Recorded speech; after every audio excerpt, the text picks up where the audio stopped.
Hi, I'm Brad Coulter and I'm Director of Economic Development for Connersville and Fayette County. I wanted to take a couple of minutes to talk to you about the resolution that the commissioners passed on Tuesday, try to clarify and explain it a little bit.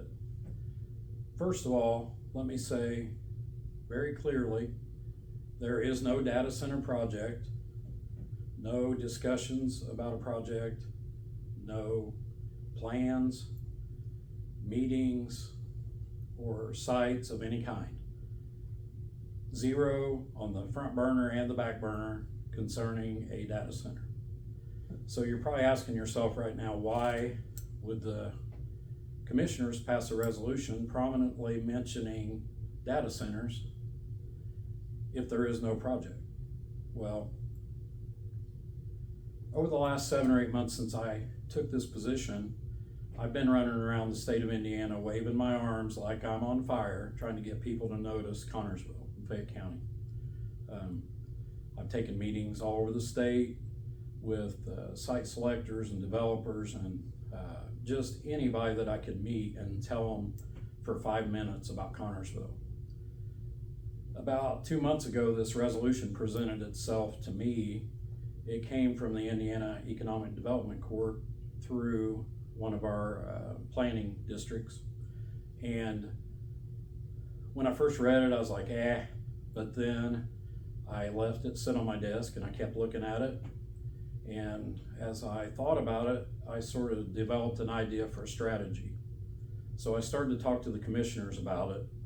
And what that strategy was by signing that resolution, even with no plans to try to acquire a data center, it was a chance for us to become noticed by site selectors and developers, government, the IEDC, our planning district. It would set us apart from others that we were open-minded and determined to have a seat at the table for big discussions about big projects.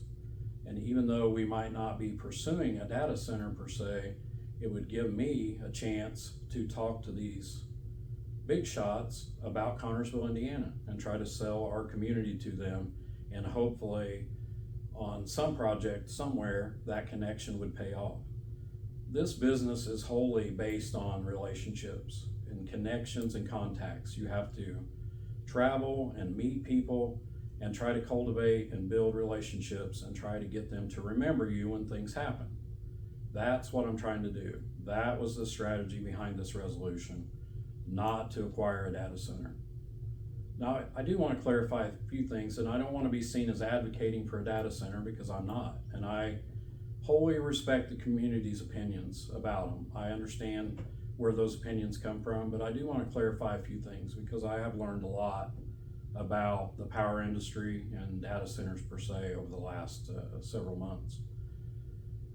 The original data center technology was an open loop cooling, which pumped a lot of water out of the ground and water back into the ground, which puts you at risk for pollution, and used a ton of water. Now let me say, Connersville has a huge water capacity.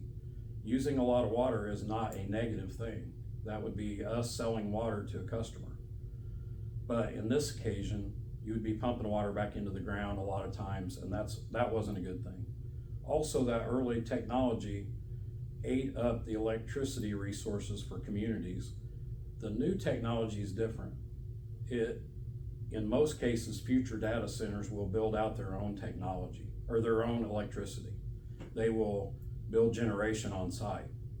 And that's one reason why a data center probably isn't likely to present itself to us, because we don't have a lot of sites with that huge mega site footprint.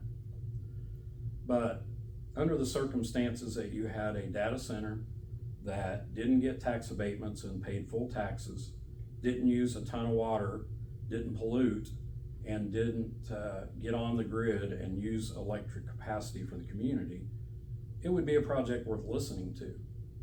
But that is something in the future, and nothing like that is in the works. Another thing I wanted to talk about just for a minute is just about how we present ourselves as a community. What we're trying to do is present Fayette County in a positive light, provide a new way of thinking. Connersville over time has always been very adaptable. When Connersville was really popping, starting at 1900, it's because we had progressive thinkers, innovators, and people that were willing to do things outside the box to move forward. That's what we're trying to do again.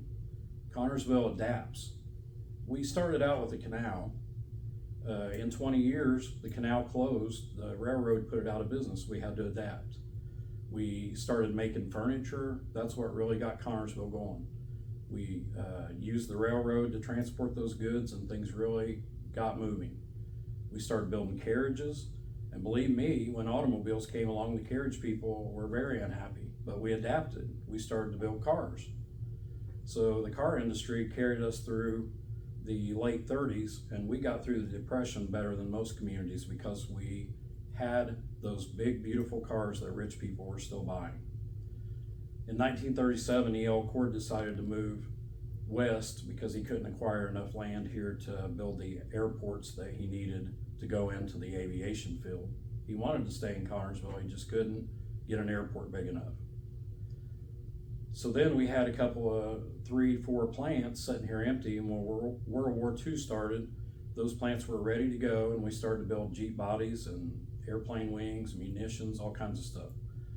In 5 short years, we had to adapt again as the war came to a close, and we started building dishwashers and kitchen cabinets and refrigerators. And by 1970, Connersville is operating on 12 cylinders. The state came to Connersville and asked if we would be interested in a connector road coming through Connersville to connect 70 to 74. The leaders at the time were very uninterested because they wanted to keep a small town feel. And looking back 50 years, that was short-sighted and probably a mistake. And as I sit here in Sammy Riggins-Streep's office building, I've been told that Sammy came back to the office one day in the early 70s and said Connersville started to die today. So we have to adapt. In 1990, we had a chance to get a prison. We didn't support that, and it ended up being 2 prisons in Sullivan, Indiana. So we're trying to make things, change the narrative, be seen different to people outside of our community. That's wholly what this resolution was about. I just want to, ask people to stick with us a little bit. I am not going to do anything to pollute the water of Connersville. No project would ever be presented by me. I spent 39 and a half years trying to protect Connersville's water, and that kind of thinking doesn't just leave you because you retire from a job. So you can trust us, have a little faith in us, stick with us, and let us try to develop this strategy to build relationships and get meetings with important people and try to move Connersville forward. Anybody that stuck with me for this whole talk today, I really appreciate it. And tell your friends to watch this video. Let's try to get the word out that you don't have to be worried and afraid about a data center. We don't have anything like that happening. So thanks again. Happy Thanksgiving.